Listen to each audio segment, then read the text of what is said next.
कच्ची अंडी खाल्ली तर तुमची ताकद वाढते. सर्वात मोठी गैरसमजूत आहे ही लोकांमध्ये. मला सारखं खूप मुलं प्रश्न विचारतात की सर कच्ची अंडी खाल्ली तर काय होणार, खाल्लं तर चालेल का? काय काय लोक विचारतात की अंड्यांना कुक केलं, शिजवलं तर त्याचं प्रोटीन थोडं कमी होतं का? आता हे प्रश्न माझ्याकडे येतात. आता मित्रांनो, एक गोष्ट समजून घ्या. 2-3 मुख्य पॉईंट तुम्हाला मी सांगतो. पहिला मुद्दा हा, कच्ची अंडी खाल्ली तर सर्वात प्रथम तुमच्या बॉडीमध्ये प्रोटीनचं ॲब्झॉर्प्शन बरोबर होणार नाही. ओके, जितके पण स्टडीज आहेत त्याच्यामध्ये लिहिलं गेलंय की जेव्हा तुम्ही कच्ची अंडी खाता तर तुमचं शरीर फक्त त्याच्यातलं 50% प्रोटीन ॲब्झॉर्ब करू शकतं. आणि जर तुम्ही त्याला कुक करून खाल्लं, शिजवून खाल्लं अंड्यांना, तर मग तुमच्या बॉडीमध्ये 90% प्रोटीनचं ॲब्झॉर्प्शन चांगलं होतं. दुसरं, कच्च्या अंड्यांमध्ये स्पेशली एग व्हाईटमध्ये एव्हिडिन नावाचा एक प्रोटीन असतो.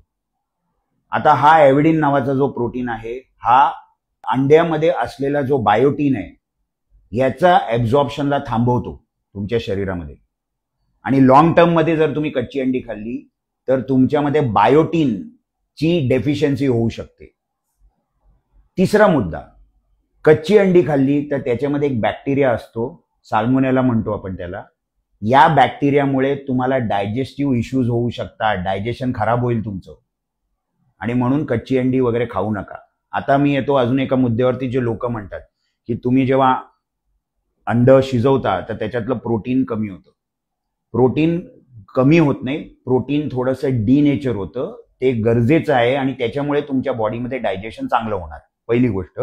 दुसरं, त्याच्यामध्ये काही काही हीट सेन्सिटिव्ह विटॅमिन्स असतात. जसं त्याच्यामध्ये रेबोफ्लेविन हा जो बी कॉम्प्लेक्सचा विटॅमिन आहे हे थोडंसं हीट सेन्सिटिव्ह असतं.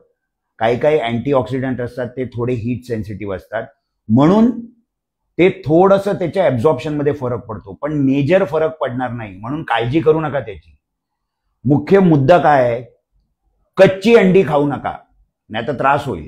ओके, ह्याच्याने तुम्हाला काही फायदा मिळत नाही.